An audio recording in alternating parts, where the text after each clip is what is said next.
motorcycle.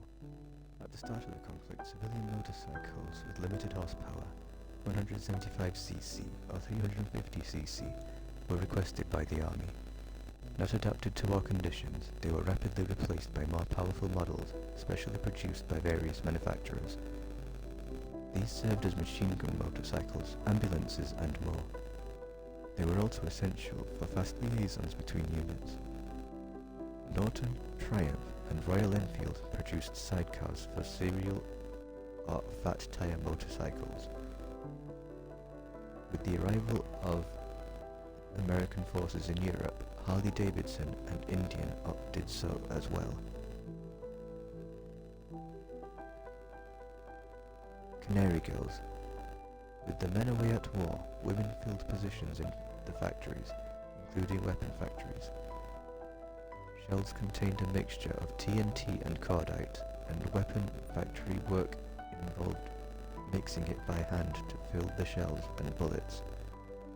Contact with the mixture would stain the skin yellow, resulting in a nickname for the women working in these factories, Canaries. The work paid half of what the men earned, and they worked grueling hours in terrible conditions. Female labour. Women's employment rates increased drastically during the World Wars, as millions of men were taken from their jobs to fight. Companies had no choice but to rely on female employees. Women who ran the farms mostly alone were also called to work in weapon factories, Canaries, or services, as metro or tramway drivers. Sometimes they were also called closer to the front to become nurses. Because women were paid less, there was a fear among men that employers would continue to employ them even after the war's end. Meanwhile, even before the end of the war, women started to fight to obtain equal pay and went on strike. A special committee dedicated to equal pay for equal work was set up in the UK, but concluded that due to lesser strength and special health problems, women's output was not equal to that of men, despite evidence that women had performed admirably. Unions received guarantees that women who fully replaced skilled men would be paid the same for the duration of the war.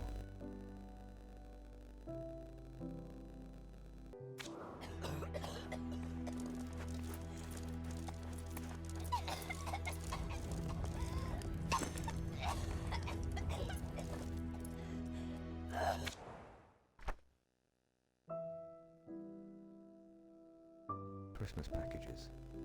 Soldiers often received packages from their families back home, but the volume of packages increased dramatically during the holidays. National governments and charities sent troops packages of food for Christmas, and some German soldiers even received miniature Christmas trees.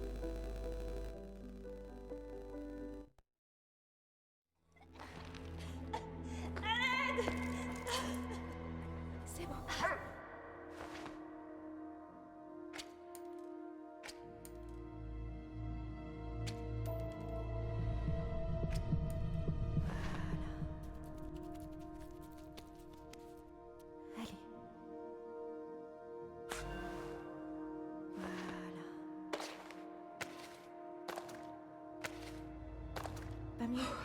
Merci.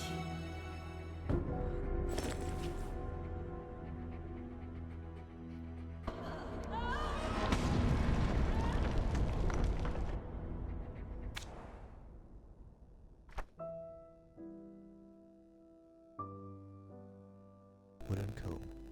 Due to the risk of explosions, objects made of metal were banned from ammunition factories. In place of a hairpin, women used wooden combs like these to put their hair up.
Letter from the front.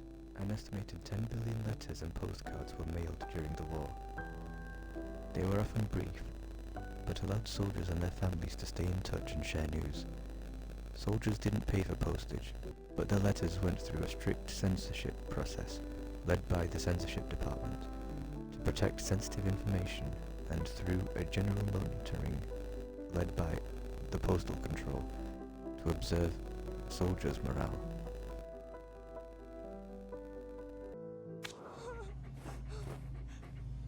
Ça va aller. Voilà.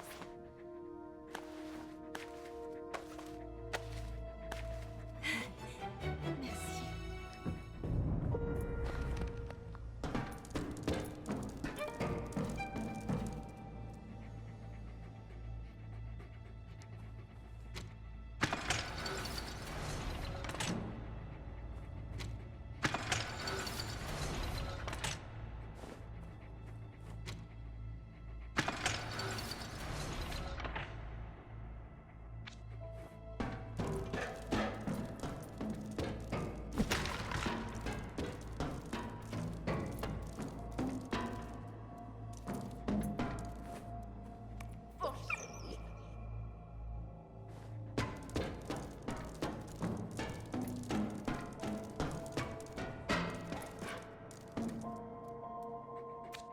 Vas-y, Walt.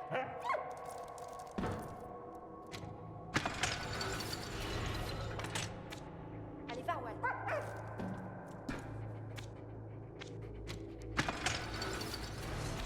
Vas-y, Walt. Va.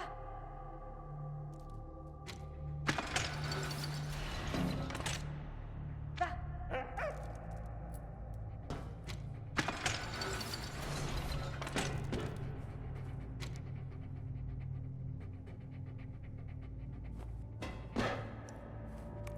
Oui, bon chien.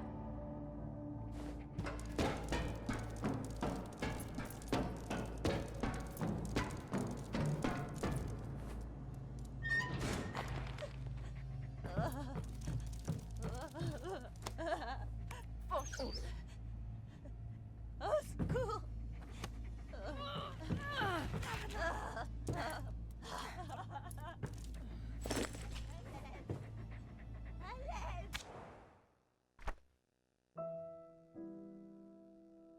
Work overalls.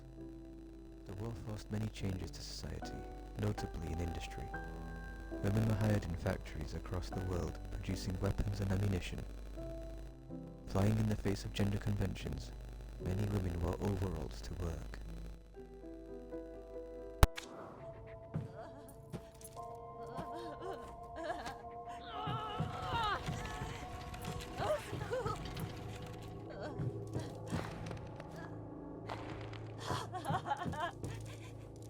À l'aide.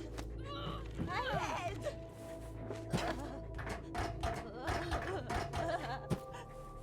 C'est bon.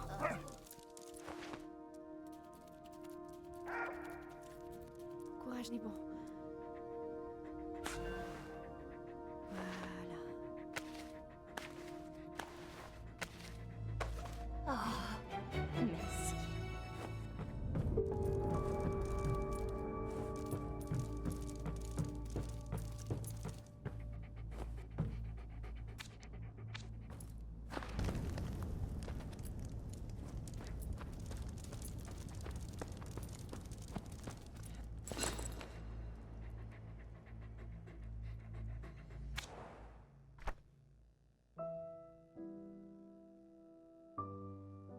Ration tickets. Food shortages were chronic during the war. Bread rationing started as early as 1915.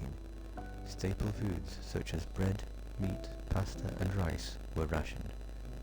In 1917, the French government rationed sugar and even banned baking pastries. The only product to escape rationing was tobacco.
Seeing a Zeppelin creep toward the bomb factory, Freddy feared the worst for Anna.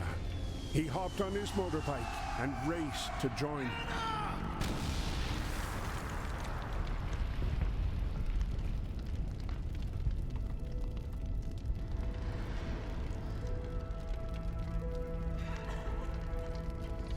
Freddy arrived just in time to see Anna emerging from the debris.